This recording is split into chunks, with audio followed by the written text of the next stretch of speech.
Hello and welcome to this week's edition of the Falcon Focus Podcast. As is the case every Tuesday, we come to you live here from the cafeteria on the Concordia University of Wisconsin campus. We recap the week that was and we'll preview the week that will be in Falcon Athletics.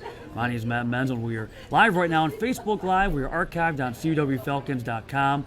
You can download the audio thanks to Podbean and listen through iTunes.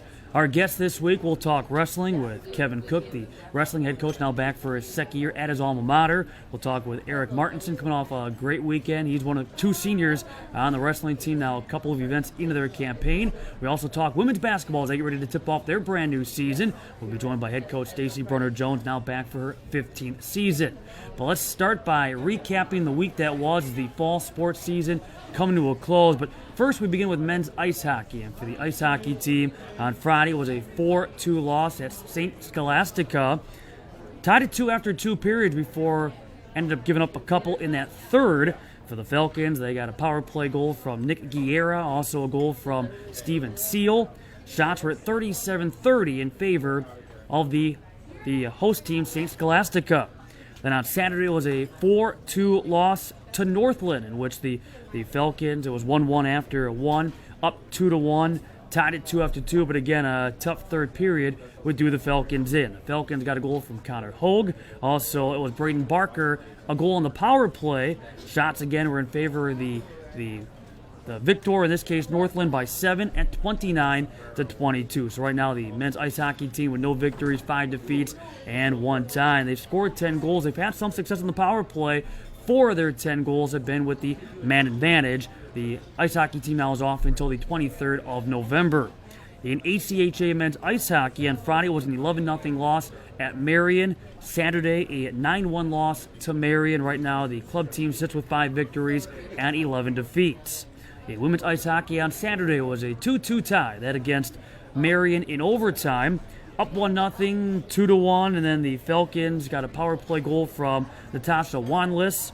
Kristen Kennedy able to score, as well as the Falcons were plus 14 in shots at 37-23. Then from a tie to a victory on Sunday, knocking off Marion 6-2. Up 1-0, 2-1, 3-1 after 2, and erupted for 3 goals in the final 20 minutes of play. Maddie Chapman was able to score a couple of times. Kristen Kennedy added another goal. You had Emily Godwin able to score, and then Allie Hall, fresh off the women's soccer season, playing to her 3rd game, she was able to score. And then Sarah Tratina, an empty netter, in the Falcon victory, up in the record now to 3 victories, 2 defeats, and 1 tie. And it's at 1-2-1 right now in conference play, with their home opener against St. Norbert occurring this Friday. In wrestling on Saturday, they were at the Milliken Open. Success in the 165-pound bracket, as Erik Martinson, he finished in 1st place, and then Alex Montebrand finishing in 3rd. Note that Merrick O'Donnell, he took 7th place at 184 pounds. We'll talk more about that event and more with wrestling in our next segment.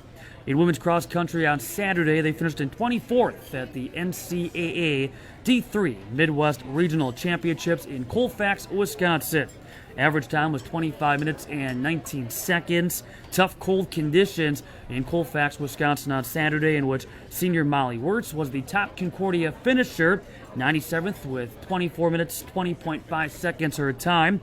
Washington U out of St. Louis, Missouri, they finished in 1st in that regional championship.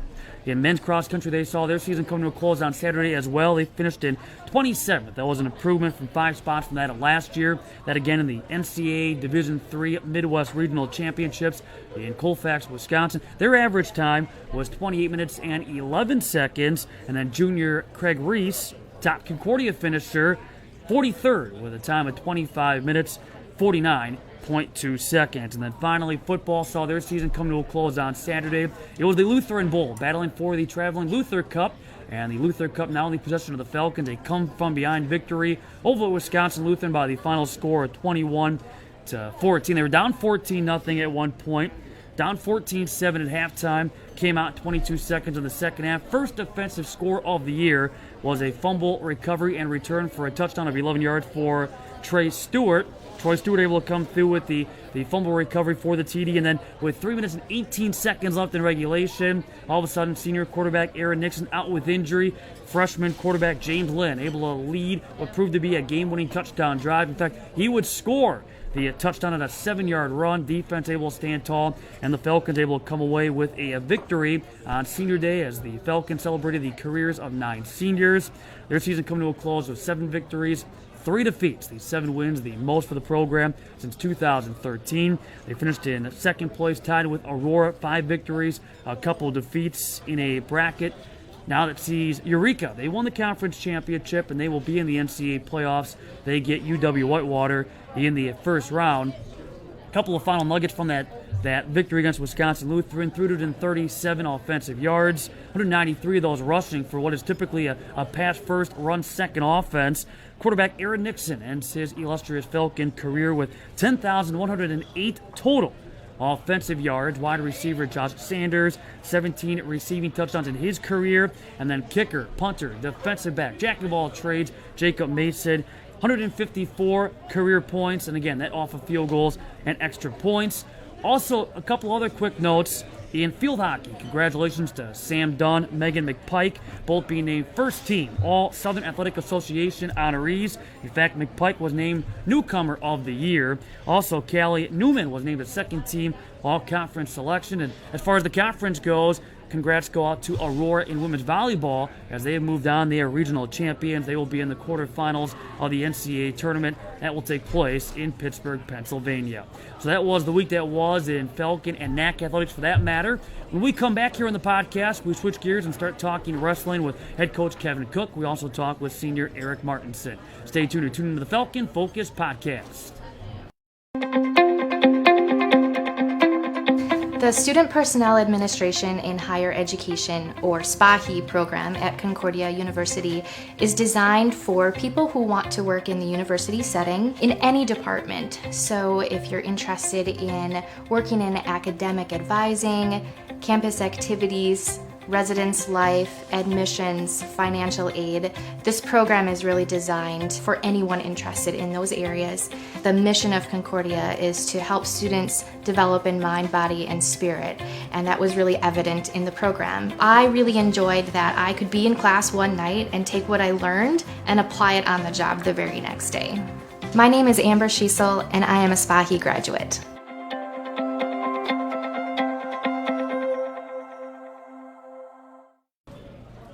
Welcome back to the Falcon Focus Podcast. We talk wrestling with head coach Kevin Koch, and a Concordia grad back in 2006, back in his second year now as the wrestling head coach. And Erik Martinson, one of the 2 seniors on the wrestling squad, kind enough to join us here this morning. And Coach Koch, you know, when you look at the record book, you're considered one of the greatest wrestlers in program history. How special is it, you know, to be back here now in a coaching capacity at your alma mater? Well, I'm just it is very special, and I'm very blessed to have this opportunity. When I got interviewed for the position and eventually got the position, I just told myself I had a great experience here at Concordia, and I just want to foster that relationship with the kids that come on here and wrestle for me and have the same kind of experience that I did, academically, athletically, and socially. It was just a great experience, and I want to give that back to the guys on the team. Again, I'll use the term special because it's got to be pretty special to have the architect of the program, Brett Corner, on your coaching staff, a guy that you wrestled for. Yeah, Brett was, my head coach here when I wrestled, and now he's my assistant, but he's been a great mentor, a great friend, a great mentor, helping me with, the ins and outs of collegiate wrestling and the recruiting aspect of everything. I kind of call him my recruiting coordinator, but he's been a good mentor for me, and definitely with the Concordia Open coming up, it's for him to take that over, and it's kind of thing that he's grown and wants to keep going. So we'll talk about the Concordia Open in just a minute, but Erik, I want to get your thoughts on what it's like to wrestle for Coach Koch, and how has he impacted your career? Under him, I like it a lot. He's doing a great job. Second year, his first year last year, did a great job because it was kind of a last-minute decision. So I can only imagine being away from school, all of that, being away from Mequon. It was just a hard transition, but he managed very well, and he's taking it. He's doing his best, and he's doing a great job with the team and recruiting, especially. Every aspect, I'd say he's doing as good as he can. Now for you, between your sophomore and junior year, you had a total of 19 victories. When you had success on the mat, what was key? What did you see as being like, if I do this, I can come out on top? The biggest part is just the mental aspect, and a lot of that ties back to the coaching.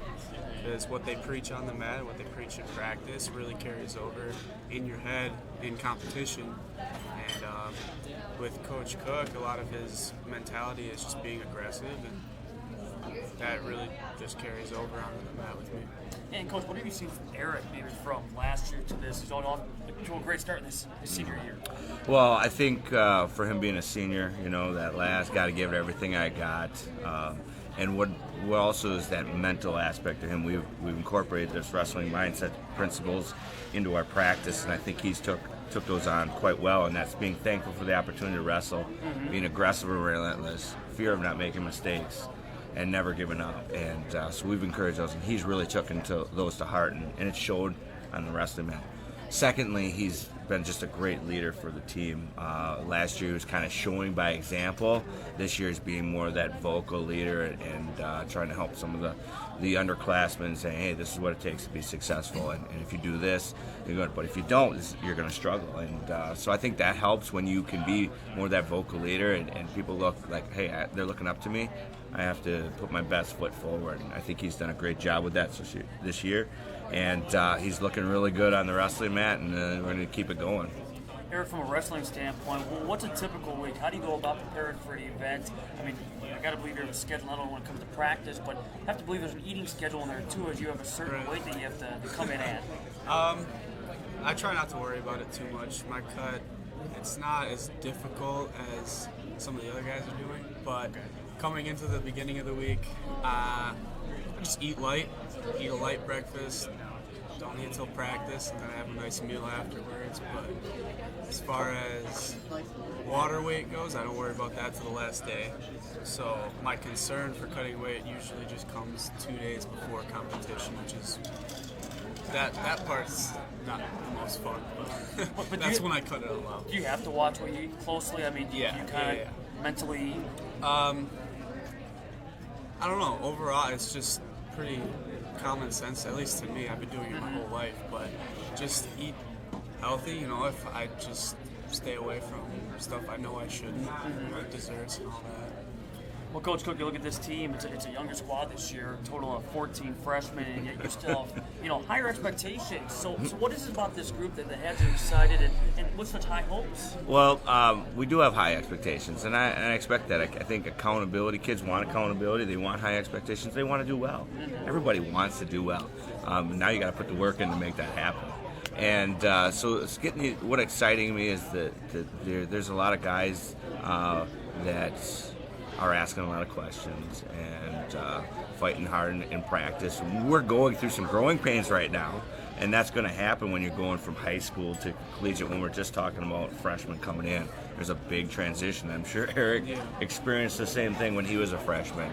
But I'm excited because they're working hard. They're trying to do the best they can. When we talk about weight management, I don't like to call it cutting weight. I like to call it managing your weight, because if you do that right, you manage it right, it's a lot easier, and you can have a lot more growth as a wrestler because you're worrying about wrestling instead of worrying about cutting weight or managing weight. So what makes me excited about these is we got 14 underclassmen who are working hard, and they know their role, and their role is whatever it may be. If it's behind Erik, to push him, to make him the best wrestler. And now he's got different wrestling partners to wrestle with, which gives him different styles, which makes him a better wrestler. That's how we grow. If we win everybody to know their role, and when they accomplish their role, the whole team gets better, and that's when we're going to have the ultimate success. If we start just doing individual, and it's only one person, then we're not going to grow as a program the way I want it to grow. Erik, being one of two seniors, how have some of the new guys fit in? Is it a challenge having so many new faces on this roster? I wouldn't say it's a challenge at all, actually. They all came in, and the biggest thing is that they're all eager to compete. They're all eager to wrestle, just in the wrestling room, which is it's contagious to all of us, and especially me and Miguel, the other senior on the team, carries over. If they're eager, we're eager. We want to come into the week and just hit everything hard, just do everything the best we can. We're not dragging, we're not slacking. It's nice. outside of Erik, who are some of the wrestlers you expect some big thing from or think can have big impact on the success of the team this season? Yeah, well, he mentioned it before. We have Erik and Miguel, who are our two seniors, and Miguel's has a little. He got hit with the injury bug right now, and he's coming off of that and should be ready to go for Friday. And but he's been another vocal leader. He's not been wrestling, but he's been more of that coach on the side. Hey, do it this way. This works a little bit better. Have you thought about doing this? And so that's been really good. And then we have some juniors that have worked really hard in the off season. Alex Montebray and Romero Vasquez have really worked their butts off over the summer and got them guys, and they're wrestling. And Alex showed that he's wrestling pretty good on Saturday as well. So those guys have been huge. And then I'm sure I'm forgetting somebody, and then Merrick O'Donnell, a sophomore, he's having a good transition into his second year from the freshman year and to the second year. He's really had a strong start to the season, and those kind of our core, and those guys with the other guys on the team are really huge. And we got one transfer, Brogan Howard, who had success on the football field, and he's hoping to translate some success onto the wrestling mat for us in the upper weights, and so we're really excited, and I think everybody's kind of fitting their role and doing great. A couple of weekends in already into the season. It all began November 3rd at the UW Stevens Point Open. What did you see from your squad? What did you like from that weekend? Well, from the first weekend, I'm a big data collecting person, and I like to see that. And first thing I said, first point scored. We were up. I think we scored the first points on most of our matches. I think it was 75% of the matches we were the first ones to score in the match. And then first period points, we were the first one. We had more first period points than our opponents, which is good to see. That means we're being aggressive and relentless, right? We're constantly going. We have no fear of making mistakes. And so that was a positive. And that's something that I preach, and I've seen it. So I was like, all right, guys, you're buying in. You're doing well. But there's also some things that we got areas of improvement, and we see those, and we're working on those. We worked on them a lot last night, and we're going to continue to work on them. But they're buying into what we're trying to do for a program, and I think it was evident in some of the stuff that we've seen at the Pointer Open. In that first weekend, Erik, you went 3-3 at 165 pounds, good for 6th place. Your takeaways from your first weekend? A lot of ups, a lot of downs. Beginning of the season, I try not to worry about the results as much. It's nice to win, it's nice to place. But the biggest thing is just the takeaways, learning lessons. Me personally, from that tournament, realized I got to work on my conditioning more, which I have been doing. It carried over into the Milliken Open. It's good. Not better, huh? Yeah, I'm guessing at that Milliken Open that you were pleased with the progress you made from one weekend to the next, finishing in first place at 165 pounds. Yeah. So what was maybe the big difference? Was it just simply conditioning? Was it just, having that weekend? Not all my matches went as long as the Pointer Open, but conditioning is definitely better. You can see it in the footage, in the film. I'm getting up when we go out of bounds, I'm getting up, I'm not. First one back to the center or whatever. Yeah. So I was going to say, not to cut you off, were you pleased with the progress the team made overall from one weekend to the next? Yes, Erik, I think one thing that as I observed him last weekend was his mental state. I think his mental state was a lot better for the Milliken State, and his conditioning is wide. And it's always nice when you don't have to go the full maybe 8 or 10 minutes into a match if you're going in overtime or whatever. It always helps your conditioning that way. You can finish a tournament strong, pinning guys and getting off the mat and recovering a little bit faster. But yeah, I definitely seen his mental state was really good. His focus, his mental mindset was really good for Milliken, and he'll keep going into that to the Open here, which is a good one to set the tone for. For you, Erik, what goals do you have for yourself? What are you hoping to accomplish this year? Not only for yourself, but maybe also as a team. What are you guys hoping to accomplish? Personally, I'd like to be a national qualifier. That's always a goal coming into the season. It has been the past 4 years, doing everything I can there. And as a team, Yeah, it'd be nice to win all our duels, especially home duels. Yeah. Showing the freshmen, just setting the tone so that next year when I'm not wrestling anymore, they pick up where we left off, and to leave off at a good note after this season.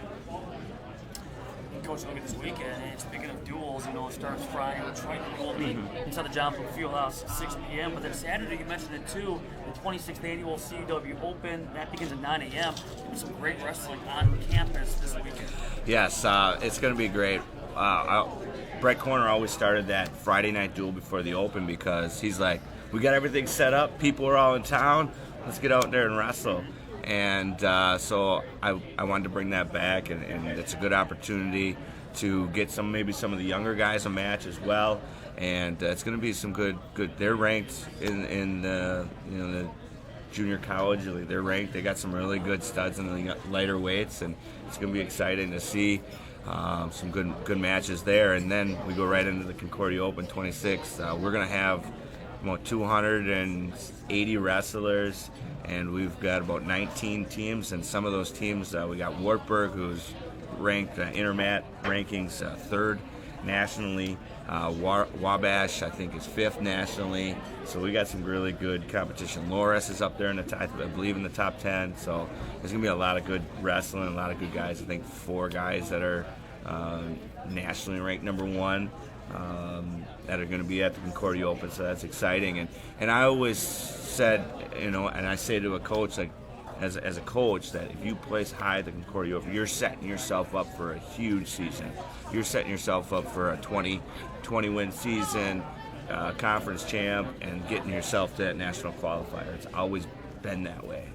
So, Coach Koch, Erik, thanks a lot for your time. Thanks for coming up and getting up this morning with us. And again, be sure to check out the wrestling team in action this weekend. A great opportunity to do that Friday, and then the CW Open on Saturday. And best of luck this weekend, the rest of the season. All right, thanks for having us. And yeah, come on out. It should be some really good wrestling there, and a good chance to promote our program. Thank you. Absolutely. When we come back, we switch gears to women's basketball and talk with their head coach, Stacey Brunner-Jones. Stay tuned to the Falcon Focus Podcast.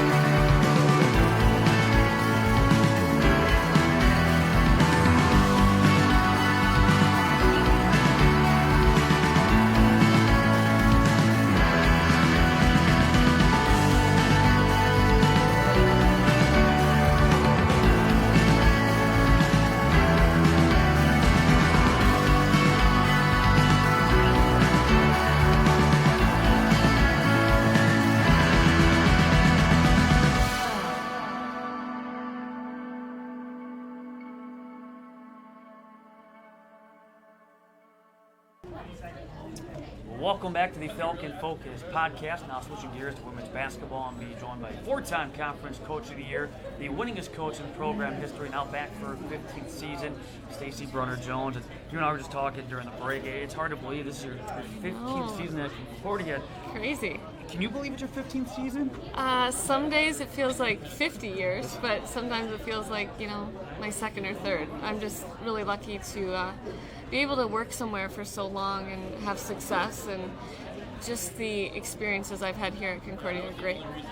When you look back and you think of the program, where it was, where it is now, is there one area you can say, this is the key ingredient, this is why we've been able to stay competitive annually? Sure. Well, I think in the beginning it was obviously recruiting, right, to get the right players.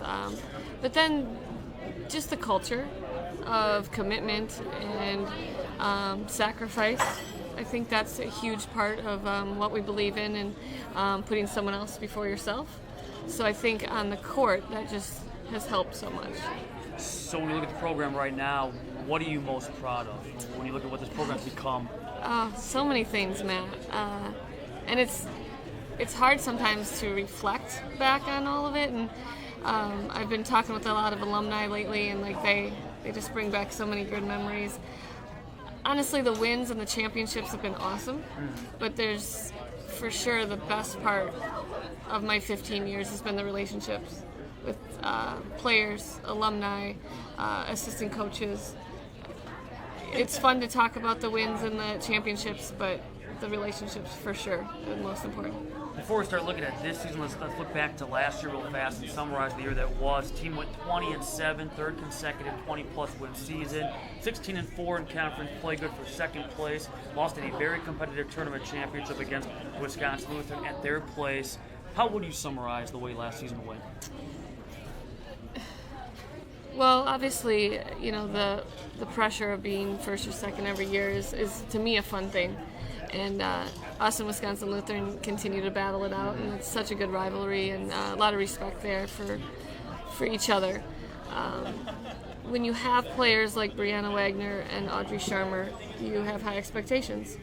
And we fell a little short, but looking back at that year, I'm just really proud of it. I think it was a team that could have been in the NCAA tournament, and we fell short, but to look back at our record and what we accomplished, I'm very proud of that. And I'm going to miss Brianna and Audrey on the basketball court very much. We'll talk about those two in a second, but I do want to get your thoughts, and not whether you agree or disagree, but how does the NAC tournament format now change a team's mindset, where all of a sudden last year was the first time where essentially number one seed hosts the semis and the championship, and so in your case as number two seed, you're playing a neutral site semifinal game. Does that change things a lot in your opinion versus getting that semifinal here at the John Book Fieldhouse? Right. I think there's pros and cons of both. It was nice that Wisconsin Lutheran was hosting it, so for us it's so close. Mm-hmm. I think it would be different if maybe it was in Illinois or something like that, but for us it was fine. Because it's been 15 years, I've seen it played out so many times, so many different ways. So I kind of enjoy when things have changed up. I do like routine. You know me a little bit. I like the routine of things, but to have that neutral site, I think, was fine for us. I think just talking with other coaches in the league, a lot of people didn't like it. So I think it might change in the future, but it's fun to have something different. And I think they're looking for a better atmosphere and hopefully getting more crowds and support, and hopefully we can do that. And that format will stay as is, at least for this basketball season. You mentioned you lost your top two scorers from last winter, Audrey Sharmer and Brie Wagner. What did those two mean to this program, and how do you go about, you obviously can't replace talent like that, but how do you go about trying to lessen the blow or fill that void? Sure. Well, when you have two players like that who contribute for 4 years and are all-conference players and really, really talented, it's fun to coach them. It's fun to just watch them grow. And then it's really nice to see them challenge the other players. So I think even now, this year, our post players especially remember how it was to play against Audrey in the low post, and we get a lot from that. How we replace that, we're not doing that this year. We talk a lot about this past spring about how our new identity is going to be without Audrey and without Bree, and the younger players now having to step up is a challenge. It's so early, but I think we're learning how to play without them every practice, so far. On the roster, a couple of seniors. You have Bailey Barker, top returning scorer from last year. You have Ashley Solberg. What are your expectations for your two seniors? Oh, wow. Ashley, is such a great tennis player here. Has done a tremendous job in tennis, and so she kind of came to basketball as I knew she played in high school and we had talked to her, but I kind of thought she was going to be this player that kind of just was a tennis player that was going to play basketball, but it's changed that she is now a tennis player and a basketball player. Last year she actually really contributed, and now this year we're looking for her leadership. She's a left-handed post player, which is nice. She has some unorthodox moves in the low post, but we're excited for her. And then I can't say enough about Bailey Barker. Watching this kid grow from her freshman year to now it's so much fun. She's 5'4", soaking, 110 pounds soaking wet, but don't tell her that. She's so tough and aggressive and feisty and can shoot the three, can get to the rim. We'll be counting on her so many facets of the game this year, and I'm excited for her. As far as your junior class, you have Ariana Littlecote back. What role do you see her playing?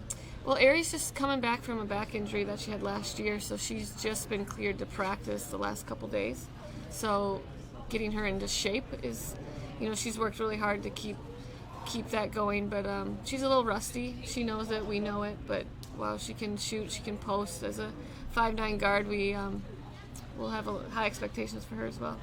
Clara Chambers had a fine freshman year. What steps do she'll take now in year 2? Right. Well, Clara's story is a little different.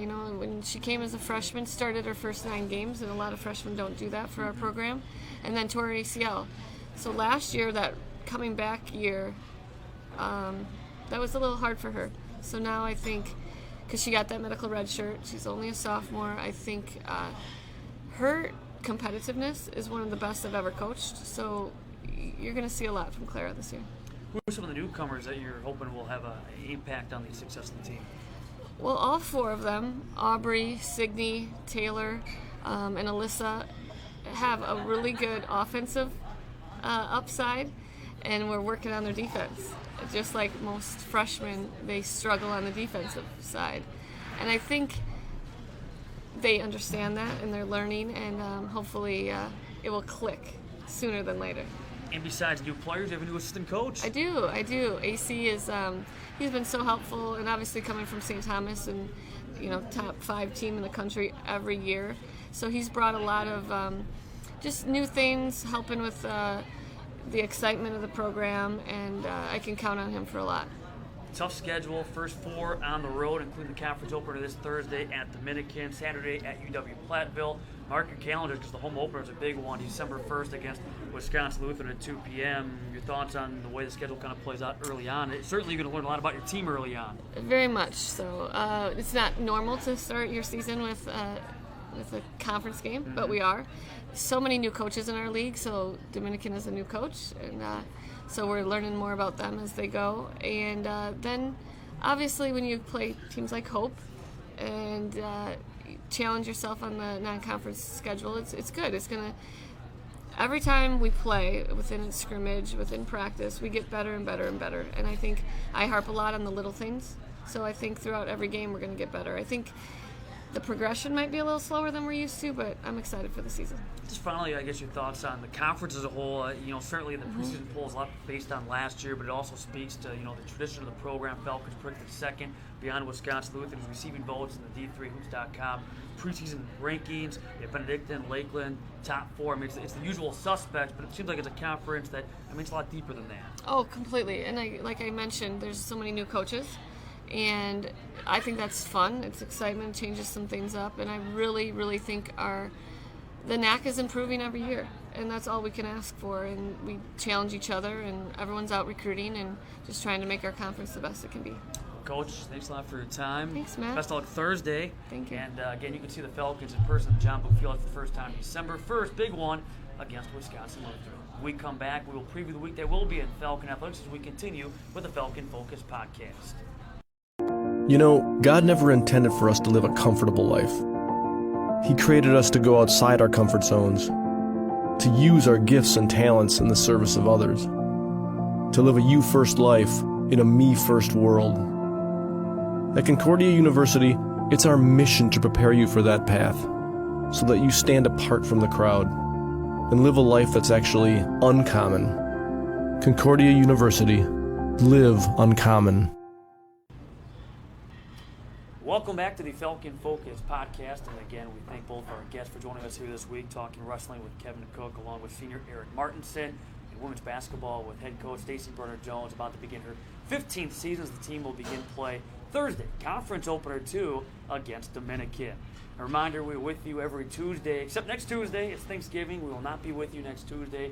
Well, again, next join you coming up in a couple of weeks. Mark your calendars for November the 27th. But again, we're live on Tuesdays from 9:30 to 10. We're live here inside the CAF on the Concordia campus. You can watch the broadcast live on Facebook Live. You can watch the archive at cwfalcons.com, download the audio thanks to Podbean, and listen through iTunes. So what's coming up this week in Falcon Athletics? Well, nothing until Thursday. Thursday, women's basketball, their opener against Dominican. Again, the Falcons predicted to take second. Dominican, they're predicted 8th out of 13 teams. Falcons are coming off that 20-7 season tip-off down at River Forest, Illinois at 7 p.m. Friday, wrestling, 6 o'clock. They have their dual meet against Triton, again, 6 p.m. inside the John Book Fieldhouse. And then women's ice hockey has their home opener against St. Norbert The Green Knights at 7 p.m. dropping to the puck on the Falcon Athletic Network if you cannot be at the Ozaki Ice Center in person. But the Green Knights are 3-2. They've won 2 straight following a weekend sweep of Finlandia. Men's basketball tipped off their season officially on Friday at 7 p.m. at UW-Platteville. The Falcon men's basketball team predicted third last year. They won 15 games and lost 12. ACHA men's ice hockey will be in action at Robert Morris. They dropped the puck at 9 p.m. On Saturday, wrestling, 9 a.m. It's going to be a busy day, a number of matches going on with action inside the John Book Fieldhouse with the 26th annual Concordia Open. That's again 9 a.m. on Saturday. Women's basketball will be back in action at 2 p.m. at UW-Platteville. Women's ice hockey at 4 p.m. against St. Norbert. Again, if you cannot be at the Ozaki Ice Center in person, we'll have the broadcast for you on the Falcon Athletic Network. Men's basketball is at UW Whitewater at 7 p.m. And then ACHA men's ice hockey at Robert Morris, 8 p.m. And again, for all the stats recaps from this week's happenings, you can check out CWFalcons.com. Thanks to all for their support of our broadcast here this week. And again, safe travels to all that are heading back home for the Thanksgiving holiday. Happy Thanksgiving, one and all. And again, we'll talk to you again in a couple of weeks on the 27th of November for our next edition of the Falcon Focus Podcast.